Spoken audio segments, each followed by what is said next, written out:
I'm going to show you an example. I want to invite you to take a deep dive to look at a couple who were feeling disconnected from their retirement plan to discovering that they could retire a few years earlier. Their main question was, can we retire earlier? Can we spend a little bit more than we were thinking? Because they were experiencing the feeling of inflation lately and how costs have gone up. And exactly when should we take our Social Security if we do this? Now, the process of financial planning, one great way you can do it is you can actually build your financial narrative, and that's your financial picture. And then you can ask questions to see, does that improve my plan and is it possible? And I'm going to show you what that looks like today for Tom and Brenda. She is 57, he is 61. Hey everybody, I'm Nick Davis, founder of Brenda Bay Wealth Management. We are a retirement planning and tax planning firm here in Texas. We help people all over the place to retire with calmness and clarity. And we would appreciate it. I'd appreciate it if you'd hit that subscribe button if you like this stuff today. Thanks for that. All right, let's go ahead and jump in here. The first thing you're looking at here for Tom and Brenda is their financial situation. And I talked a lot about a one-page financial plan. I'm not going to do too many comments on this because we've talked about that often. But we want to have their financial narrative established first. So Tom's 61, Brenda 57, and everybody's narrative sort of starts with, how they've got their money stored up. So this family tends to keep about $10,000 in their bank account. They don't feel like they need more than that. And when it comes to laying out their investments, I was actually pretty impressed because they don't have it all in a 401k or an IRA. They actually have quite a bit of money that's already been taxed, meaning it gets taxed each year. And that means that there's only a certain portion that has not yet been taxed. Now, that's not typical. You typically have the majority of people's money in traditional IRAs, traditional 401ks. You'll notice that there's no Roth in this particular case, which we noticed because it stands out. People like to have Roths. But what we also notice is that if they had all their money in a 401k, we're probably going to be looking much more at tax planning. But because they've got it blended nicely between all three or two of the three types of tax accounts, taxable, tax exempt, and tax deferred, they're more likely going to have a little bit better situation when it comes to taxes in the future, which we're going to look at here in a minute. Going back to their narrative, they have their house, they told us, appreciated nicely. They've lived there for several years, and they're really pleased with that. And they're also really pleased that their loan is going to be paid off in a few years. And boy, they've got a 3% interest rate. Everybody would love to have that nowadays.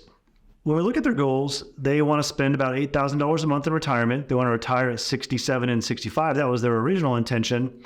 And we keep their healthcare expenses separate from that $8,000, meaning it's an additional amount on top of what they want to spend for retirement. And then you'll also see that there's a joint vacation goal here. We like to separate the vacation goals so that you can see it for say 15 or 20 years of an additional expense. It just helps you to enjoy retirement more when you have planned for it as well. Now, they've also spelled out their income. His salary is about $150,000 a year. Brenda's is $75,000. They've got their Social Security in there. And he is paying off an expense that'll probably be going into about 4 or 5 years into his retirement, depending upon when he retires. So as we're looking at their financial narrative, we're going to kind of look at the base scenario. So I'm going to basically make both sides equal. I mean, I was kind of testing this before I showed you this. So I'm going to kind of make everything equal. So we've got an equal number here. So you can see proposed plan has $0 more ending value. And if they were to spend that amount of money and retire at 65 and 67, which was their current plan, they'd have $4 million left over in the future. Now that's today's dollars. So in reality, the way it would actually look is a lot more than $4 million. It's $13 million. Okay, so I'm going to go back to $4 million because it's going to help us to relate to it in today's dollars. And the first question they asked was, well, what if we retire early? And so they can actually mess around with this a little bit and say, well, I'm going to be a little bit more crazy and I'm going to retire at 63. And what if she retires at 62? And let's just see what that does to how much money is left over at the end of our life. And we can see, well, this says there's $1.7 million less. That's not necessarily a bad thing, right? How much money do they really want to have left over? Because it's $1.75 million, $1.7 million less, it's just saying if we don't work those extra years, we don't save that money, that just means that there's less legacy. Okay, that's all that means. So they were pretty happy with that. And then they asked the next question, which is, well, what if we were to increase our spending a little bit as well? And so we're going to increase that by $1,000 a month. And we're going to then test this scenario. And we can see, okay, there's at the end of life, I'm potentially going to have quite a bit less, but that was acceptable to them, obviously, because they get several years more in retirement and they still have some legacy available for others. And then we asked that third question about Social Security, which is, what if we were to take Social Security when we retire, which would be 63 and 62? Now, you know me, most people are all about taking Social Security later, but we got to be objective and we got to ask the question, what if we took it at retirement? And so we're going to go ahead and refresh that, and we can see that the number doesn't change very much at all. Now, playing devil's advocate, I've done other videos about other concerns with Social Security. I won't go into that here, but what we're doing is we're basically relaying this information onto that one-page financial plan and helping them to really come to their best situation that they feel good about. So they've tested it so far, they feel really good about that. And then we mention, in fact, I'm going to show you the cash flows for a second here. So this is how the spending would go. You can see that they've got this income from their salary, distributions from their portfolio, and then this purple is the Social Security. And so then if one person passes away, when that happens, Social Security gets reduced. And a lot of times what you'll see here is that spending hatchet that we talk about, where you might be spending more money when you're earlier in retirement because you're actually getting ready to turn on Social Security, or a pension's turning on, or you're paying off an RV. And that's okay. And that's kind of a better way of doing it, is just planning for the entire 25 or 30 years, seeing how it's going to go, and know that it's okay to take greater distributions earlier in retirement if you're going to be reducing those distributions later in retirement in general. So the one thing we want to look at is just the tax situation, that tax projection. And so we're looking at a ledger here, and what you'll notice is that on the far right side, you've got a negative number, and that means that's money coming out of the portfolio. And in the middle, you've got the federal tax payment, which is interesting because this is your traditional, you don't see, I would say you see this half the time, where they're paying more taxes when they're younger. And then when they get older, you notice that their tax bill goes down quite a bit. Okay. And I know a lot of people kind of preach against that and say, well, your taxes are going to end up good. They don't always go down. And that's true. And even I say that. But in this case, it looks like, they're actually poised to potentially have a moderately lower tax bracket until he passes away. You can see that tax payment goes up. So we're looking at $46,000 here. The other thing we look at is on this far left side. So this left side is the planned distribution. That is the required minimum distribution. So what that means is that when, in the year 2042, they would potentially need to take $139,000 out. If we look to the far right, they still need to take an additional $54,000 out to meet their goal. So that's a negative number, and that's a good thing, because if that was a positive number, meaning that would mean that they're taking out more from their IRA than they want to because they put too much into that tax bucket earlier in life. And if that's the case, and many times it is, in this case it's not, then we would say, well, we maybe would benefit you to actually start to spend that money down, force income out earlier, so that you can maybe reduce that required minimum distribution in the future. The other thing we're going to look at, and this is not a concern for them, is the tax horizon. So we're going to ask two questions. I just talked about the order in which you withdraw your money from the accounts, and we're going to continue with the same idea. So remember, you've got your financial narrative spelled out here. So now you're able to do this and ask these questions because you've got yourself organized. Question number one is the withdrawal strategy. So you're going to notice that it says proposed strategy, $0 more. So taking the money out, taxable, tax deferred, tax free, and then we're going to compare that to pro rata. Now, pro rata means that you're taking it out in a blended fashion, basically, okay, from each account versus emptying one account and then emptying another account and emptying another account. So I'm going to turn on pro rata. A lot of times that can make a difference in a good way. And in this case, it didn't. It actually says there's $594,000 more if you don't do it that way. Okay. So this will be an example where the traditional advice, which is take the money out of the taxable account first, the tax deferred second, and then the tax exempt third, the traditional advice actually would make the most sense in this scenario. So you could also ask other questions like, what if I were to do something kind of like where I took all the taxable money first and then went pro rata, okay?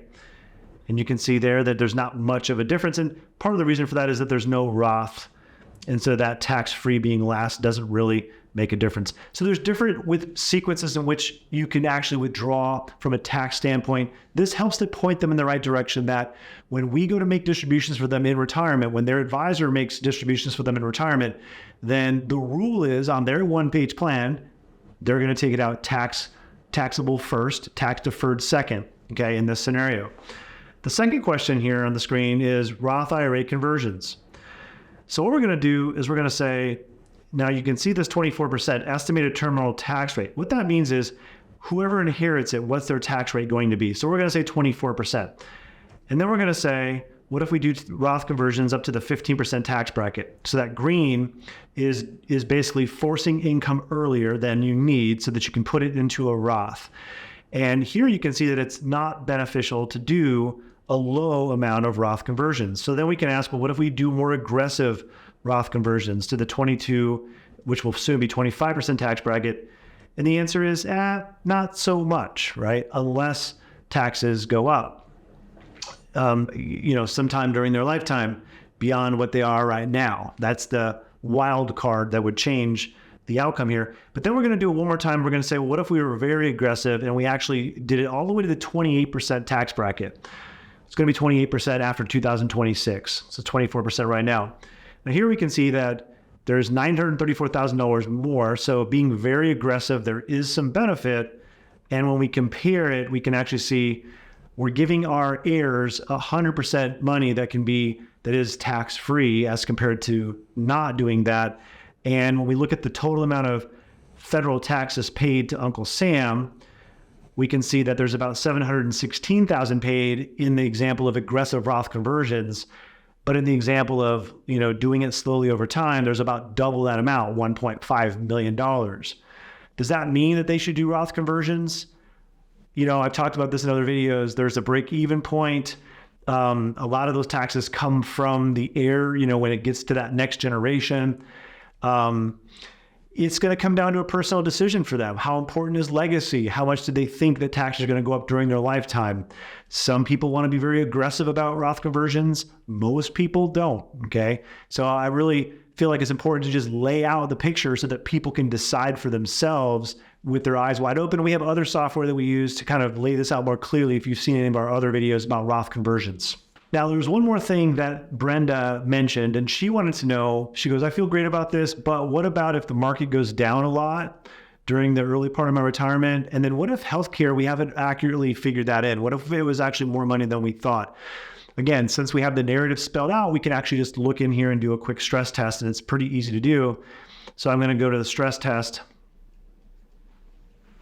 If the market were to drop by 20%, then their plan would reduce its strength a little bit. So you see 75% there. That means there's a 25% chance that during their lifetime with this early retirement, spending a little bit more money, there's a 25% chance that they would have to reduce their spending at some point. That's not the end of the world. Now, if we were to compare that to working a few years later, spending $1,000 a month less, which I'm going to do, I'm going to click on the current plan, and we're going to watch this purple box. So now we can see that it's very strong. Okay, so that's going to help them to kind of decide what their personal preference is. And that's where we're going to give them a little bit of guidance in terms of 75% probability is not the end of the world. If you've read my guardrails paper about taking income distributions, I don't think that this software is the way to retire, right? It's a great way to get you to the point of retirement.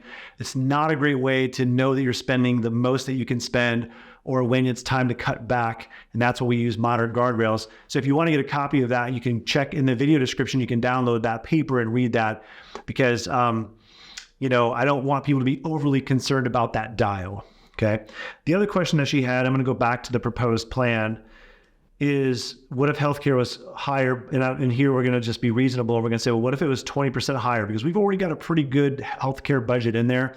So what if it was 20% higher than we planned? And you can see that this is if they retire earlier, spending more money and taking Social Security when they stop working. The plan is pretty strong. So now they can get a really good idea. Okay, so what did Tom and Brenda learn? They learned that they could retire earlier if they want to. They could actually probably spend a little bit more than they thought. They learned a little bit about the order in which they should withdraw the money from their accounts and probably take Social Security when they stop working. Now, if you're watching this, don't take this as advice for you regarding Social Security, right? These are just tools to help us to get to a place where we feel good about how we're doing it. There's other factors that we might have led them through as well in considering when to take Social Security. So we ended the meeting with a sense of optimism. Now I suspect there's some pillow talk happening, and it's more about preparing yourself for what it's going to be like to stop working mentally, emotionally, really ready to pull that trigger. Am I going to do this earlier? I mean, it really is a huge life transition. It's very exciting. And how am I going to spend my time and creating a vision for what you want that next chapter to look like? Okay, so we started this video talking about feeling disconnected. And the solution is create your financial narrative, ask those difficult questions, get them nailed down so that you're working towards that next chapter. Hit that subscribe button. If you like that video, you might like this one too. Hey there, it's Nick again. I wrote something that you might be interested in. If you want to know what my favorite retirement income strategy is for most people or many people, we refer to it as the Money Master Guardrails. If you're contemplating what your income strategy for retirement may look like, I invite you to download a copy of my white paper. Get the insights you need. Download a copy today. The link is in the video description.